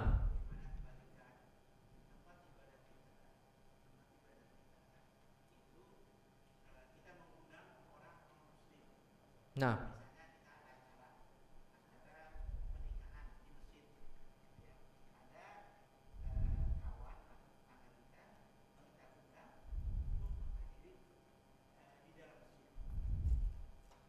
Naam, taib. Naam, sahih. Apa hukumnya mengundang orang kafir ke dalam masjid? Apa hukumnya? Kata para ulama, boleh selama bukan Masjidil Haram dan juga Masjid Nabawi. Kenapa? Allah berfirman, "Innamal musyrikuuna najasun fala yaqrabul Masjidil Haram ba'da 'amihim hada." Sesungguhnya orang-orang musyrik itu najis. Najis itu apa maksudnya? Najis maknawi. Jiwa mereka tuh kotor, bukan najis dzati, kata ulama. Najis apa? Maknawi. Maksudnya hati mereka tuh najis. Karena kotor sekali, Pak, pemikirannya. Maka apa kata Allah SWT? Maka mereka enggak boleh untuk memasuki apa? Masjidil Haram. Jadi yang dilarang itu secara spesifik oleh Allah Masjidil Haram. Masjid yang lain boleh? Naam, boleh, kata para ulama. Itu diperbolehkan. Walaupun masuk dalam masjid, naam, sahih, diperbolehkan. Nah, apa buktinya? Banyak sekali, Pak, buktinya. Dari zaman dahulu banyak orang-orang masuk Islam gara-gara awalnya di masjid. Naam, sahih. Itu yang disebut oleh para ulama. Dan ladang lahan dakwah mereka ya di masjid. Karena zaman dahulu tidak ada tempat untuk menyebarkan Islam kecuali di masjid awal-awalnya. Jadi tempat pusatnya agama Islam. Kalau kita kan udah ada sekolah, udah ada sampai media-media online dan sebagainya. Kalau zaman dulu penyebarannya berpusatnya di mana, masjid. Jadi orang-orang itu harus datang ke masjid. Sampai sekarang pun orang-orang mu'allaf mau masuk Islam duduk di masjid mengucapkan syahadat itu. Boleh, boleh, padahal belum masuk Islam. Jadi nggak ada masalah. Yang nggak boleh itu ketika masuk Masjidil Haram. Itu yang perlu kita ketahui. Nah, wallahu a'lam bishawab. Fadhil yang lain silahkan, Pak. Ya, fadhil, Pak.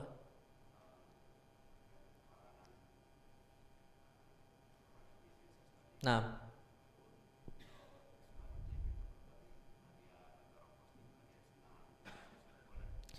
Taib, kita bilang nggak boleh ngeluh di Facebook. Kalau kita menceritakan kebahagiaan di Facebook boleh nggak? Wallahu alam boleh. Allah berfirman, fa amma bi ni'mati rabbika fahaddits. Adapun dengan nikmat Allah maka ceritakan. Tapi ingat, ana udah sampaikan, ceritakan itu khusus untuk orang yang kita senangi. Lihat siapa di list pertemanan kita. Kalau ada orang yang suka, hati-hati.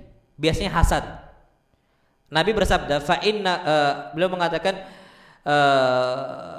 ista'inu ala qada'i hawaijukum bil kitman.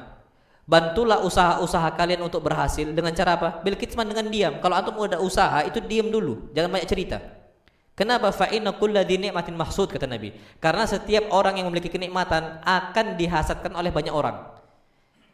Nah, kalau kita ternyata pertemanan Facebook itu memang orang-orang yang kita senangi dan sebagainya, maka silakan cerita ke mereka. Jadi seperti itu, nggak ada masalah sama sekali. Nah, wallahu alam bishawab. Jadi kita dapat hadiah nih, masya Allah, dapat hadiah kitab lah, dapat hadiah mushaf Quran lah, dapat hadiah makanan lah. Ceritakan, nggak ada masalah sama sekali, selama orang yang kita ceritakan itu tidak hasad sama kita. Nah, wallahu alam bishawab. Fadhil yang lain silahkan.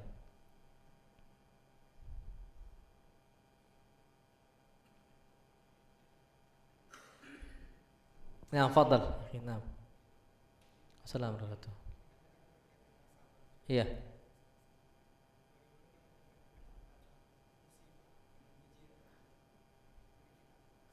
Nah, musibah ya ujian.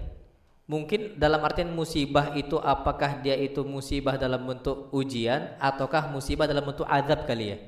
Nah, musibah ini Pak disebutkan itu ada dua hikmah kata para ulama. Apa tujuan untuk munculnya musibah? Ada pertama untuk sebagai azab, ada yang kedua untuk meninggikan derajat. Naam sahih. Nabi kita Muhammad sallallahu alaihi wasallam bersabda dalam hadis yang sahih, asyaddun nasi bala'an al-anbiya, tsumma al-amsal fal amsal. Orang yang paling keras musibahnya itu para nabi. Tsumma al-amsal, kemudian setelah mereka orang soleh, tsumma al-amsal, kemudian setelah mereka. Para nabi itu adalah orang yang paling besar apa? Ujiannya. Apa tujuannya? Untuk meninggikan derajat. Taib, musibah juga memang tujuannya untuk apa? Azab. Bagaimana membedakannya? Gampang. Selama kita terus berada di jalan Allah, yakinlah itu untuk meninggikan derajat kita. Tapi kalau musibah itu muncul gara-gara kita sering maksiat, jangan bilang ini ujian Allah untuk apa meninggikan derajat Allah. Jangan Pak, kepedean. Terlalu apa? Pede. Kita harus muhasabah bahwasanya itu bisa jadi azab dari siapa? Allah Subhanahu wa taala. Karena banyak sekali masya Allah tabaraka rahman, Allah bercerita tentang dalam Al-Qur'an Al-Karim, hatta farihu bima utu akhadnahum baghtah fa idahum mublisun. Ketika mereka lalai dari Allah, Allah terus kasih dunia, Allah terus kasih dunia, makin lalai lagi, kasih dunia, makin lalai lagi. Apa namanya? Istidraj. Sanastadrijuhum min haitsu la ya'lamun. Diistidraj sama Allah Subhanahu wa taala. Sampai kapan? Sampai mereka lalai, udah banyak lalainya, baru Allah azab mereka. Akhadnahum baghtah, secara tiba-tiba kata Allah. Itu gara-gara maksiat. Jadi bagaimana membedakan apakah musibah ini gara-gara untuk meningkatkan derajat kita atau untuk mengadab kita? Gampang. Bagaimana kondisi ketika kita diuji oleh Allah SWT? Apakah kita terus taat? Berarti itu apa? Meninggikan derajat. Antum dakwah dapat musibah, antum untuk ilmu dapat musibah, antum belajar agama Islam dapat musibah. Berarti itu apa? Untuk meninggikan derajat. Tapi kalau antum suka maksiat, antum dapat musibah, ya udah, itu azab dari Allah Subhanahu wa taala. Jadi seperti itu. Nah, wallahu a'lam. Fadhil, silakan. Nah, fadhil Pak. Nah, silakan.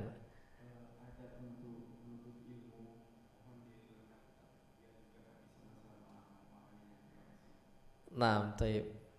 Mau yang spesifik yang mana ya, Pak? Oh, secara umum. Nah, taib. Adab-adab penuntut ilmu, Pak, Masya Allah Tabarakar Rahman, disebutkan oleh para ulama. Ini boleh nggak tersinggung lagi, Pak ya? Nah, taib. Usahakan bawa buku, biar nggak ngambang. Anak udah sering sampaikan, Pak, minimal bawa Al-Quran terjemah. Itu minimal. Kenapa? Jadi antum ngikutinnya biar gampang. Lagi-lagi, Pak, tolong jangan apa? Tersinggung. Kenapa, Pak? Masya Allah. Pernah kejadian, Masya Allah Tabarakar Rahman, Imam Syafi'i itu pernah mengatakan dengan ucapan yang Masya Allah, Pak. Beliau mengatakan, al-ilmu saydun wal kitabatu qaiduhu. Ilmu itu adalah buruan, dan mencatat adalah ikatannya. Qayyid suyudaka bil hibalil wathiqah. Maka ikatlah buruan engkau dengan ikatan yang kuat sekali. Apa kata beliau? Faminal hamaqati. Termasuk, nah ini hamaqah ini, Pak, Masya Allah. Tingkat kejahilan, tingkat kebodohan itu ada banyak. Ada jahlun, ada bodoh, ada jahlun murakkab, bodoh kuadrat. Nanti yang paling tingkat paling atas tuh Pak hamaqah, ahmak. Ahmak ini adalah bahasa kitanya, Pak, afwan, Pak ya, dungu. Itu dia. Faminal hamaqah, kata Imam Syafi'i, termasuk kedunguan besar, kata beliau, antasida ghazalatan, engkau buru kijang, thumma tatrukuha talaqatan, kemudian engkau bebaskan lagi secara seperti itu saja. Dapat nih kijang, Masya Allah Tabarakar Rahman, udah Masya Allah, kata beliau, dibebaskan lagi. Antum menghabiskan waktu berjam-jam mancing ikan, dapat ikan nggak dimakan, diapain? Loh, terus ngapain waktu kita? Ustadz, untuk melatih kesabaran. Kalau melatih kesabaran jangan itulah. Itu ngabisin waktu, mending ke kajian melatih kesabaran. Ustadznya ngomong 2 jam nggak sabar, nunggu ikan sabar. Kan ini janganlah seperti itu. Nah, kata Imam Syafi'i termasuk apa? Sikap kebodohan, kata beliau. Engkau berburu habis itu dibebaskan lagi. Kenapa beliau ngomong seperti itu, Pak? Antum tahu? Karena kasusnya Imam Syafi'i pernah hampir diusir sama Imam Malik. Imam Malik ini Imam Darul Hijrah, Imam Madinah, imam besarnya, Pak, Masya Allah. Ngisi kajian di masjid mana? Madinah. Masjid apa? Nabawi. Masya Allah, Imam Malik ada mimbarnya sendiri, ngisi kajian. Ketika ngisi kajian, Masya Allah, Pak, Imam Syafi'i dari kecil sejak dulu nggak pernah nggak mencatat di kajian, selalu nyatat Imam Syafi'i. Pernah kasusnya Imam Syafi'i ini fakir, miskin, ibunya nggak punya duit. Bisa dapat kertas itu ketika berangkat ke kantor-kantor pemerintahan. Biasanya tempat di kantor pemerintahan banyak apa? Kertas yang dibuang. Cobalah berangkat antum, Pak, sekarang nyetak apa sisanya dibuang, banyak dibuang. Akhirnya ibunya Imam Syafi'i lihat, oh ini masih kosong, diambil. Jadi pemulung kertas ibunya. Ngasih kertas, nak berangkat, wahai Muhammad, karena Imam Syafi'i siapa namanya? Muhammad ibn Idris Asy-Syafi'i. Wahai Muhammad, berangkat engkau, berangkat. Tiba-tiba satu hari Imam Syafi'i nggak dikasih kertas sama ibunya. Kenapa? Kertas di pemerintahan ludes habis sama Imam Syafi'i. Kenapa? Dihabiskan untuk mencatat ilmu. Antum tahu, Pak, Imam Syafi'i kapan dengar nggak bisa lupa, sulit lupa. Imam Syafi'i nggak kayak kita, Pak. Ustadznya nyampaikan berkali-kali pun tetap lupa. Masih mending kalau lupa nggak masuk. Kalau orang kan ngomong masuk telinga kanan, keluar telinga kiri. Ini masuk telinga kanan, keluar telinga kanan, yang mental kan gitu. Imam Syafi'i, Pak, nggak lupa-lupa. Tapi ternyata orang cerdas seperti Imam Syafi'i masih apa? Masih nulis. Sampai akhirnya di majelisnya Muwatta nggak ada kertas, nggak bisa nulis. Apa yang terjadi? Imam Syafi'i pun seperti ini, Pak. Beliau melakukan ini. Imam Malik ngomong haddatsana fulan an fulan, qala akhbarana fulan, qala Rasulullah sallallahu alaihi wasallam, hadis Muwatta disampaikan. Seperti itu. Imam Syafi'i terus seperti itu. Dikira Imam Malik ini Imam Syafi'i ini main-main, canda di majelis. Apa kata Imam Malik? Wahai Muhammad, ata'bats fi majlisi, engkau mau main-main di majelis saya? Keluar engkau. Diusir. Apa kata Imam Syafi'i? Ya Imam, innani lam a'bath, innani aktub. Aku ini enggak main-main, aku nulis. Apa kata Imam Malik? Mana pena engkau? Ini. Mana kertasnya? Ini. Tintanya mana? Nih. Tambah marah Pak Imam Malik. Keluar engkau. Wahai Imam Malik, ini kata Imam Syafi'i. Aku memang nulis. Apa kata beliau? Kata Imam Syafi'i. Beliau mengatakan syuf Pak, Masya Allah. Tes hafalan Muwatta dari awal sampai akhir. Padahal Pak, Muwatta itu belum selesai loh ya. Ini masih kajian Muwatta. Muwatta itu Pak kitab hadis. Imam Malik ngambil hadis dari Nabi kita Muhammad sallallahu alaihi wasallam. Hadis itu Pak, Masya Allah, belum selesai Imam Malik ajarkan Muwatta. Ternyata Imam Syafi'i udah hafal di luar kepalanya. Yang lain Pak, murid seniornya Imam Malik belum ada yang hafal. Yang sudah hafal siapa? Imam Syafi'i. Apa kata Imam Syafi'i? Tes Muwatta kepada saya, kapan saya nggak bisa, berarti saya main-main, saya keluar. Tapi kalau saya bisa, saya mohon engkau mengizinkan saya untuk tetap di majelis engkau. Dites Pak, dari banyak soal semua bisa. Sejak saat itu, beliau itu sangat benci dengan orang murid-muridnya yang tidak mencatat. Karena pernah Imam Syafi'i dimarahin gara-gara kasus itu, padahal mencatat. Gimana kalau enggak mencatat? Makanya ada sebuah hadis Nabi kita Muhammad SAW, beliau mengatakan, coba ini hadisnya hadis yang sahih. Beliau mengatakan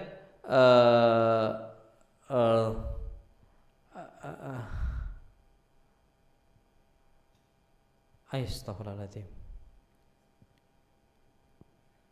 Ada anda lupa hadis teksnya. Ya Allah. Ala kulil Nabi memerintahkan kita untuk mencatat. Afwan, ana lupa hadisnya. Yang jelas intinya Nabi perintahkan tulislah ilmu. Afwan Pak ya, bentar ana cek hadisnya. Ana lupa teksnya gimana. Afwan Pak, sebentar aja. Ana takut salah.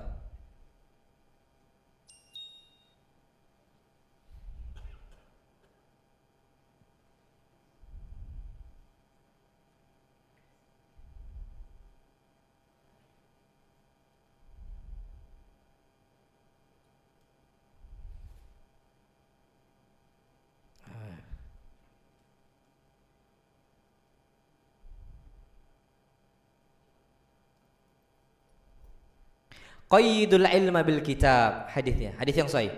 Qayyidul ilma bil kitab, catatlah ilmu dengan menulis. Qayyidul ilma bil kitab. Makanya orang zaman dulu ketika turun ayat Al-Qur'an Karim, mereka tetap nulis walaupun belum ada kertas. Nulisnya di mana? Batu, pelepah kurma, nulis di kayu. Kenapa? Hadis Nabi, qayyidul ilma bil kitab. Ikatlah ilmu dengan apa? Menulis. Kalau nggak ditulis Pak, hilang semua. Ya, itulah kata para ulama, itu termasuk adab menuntut ilmu. Nah, kita ini berapa persen yang bawa buku? 100%. Jangan lagi diulang Pak. Anda sampaikan pun kalau nggak mencatat, tolong bawa apa? Al-Quran. Naam, itu termasuk adab menuntut ilmu. Naam, wallahu alam bisawab. Taib. Habis nih waktu kita Pak ya. Nah, habis ini terakhir, kurang lebihnya ana mohon maaf jika benar datangnya dari Allah, jika salah datangnya dari ana pribadi dan syaitan, dan ana berlindung dari kesalahan tersebut. Wassallallahu ala nabiyina Muhammad subhanakallahumma bihamdika asyhadu an la ilaha illa anta astaghfiruka wa atubu ilaik. Assalamualaikum warahmatullahi wabarakatuh.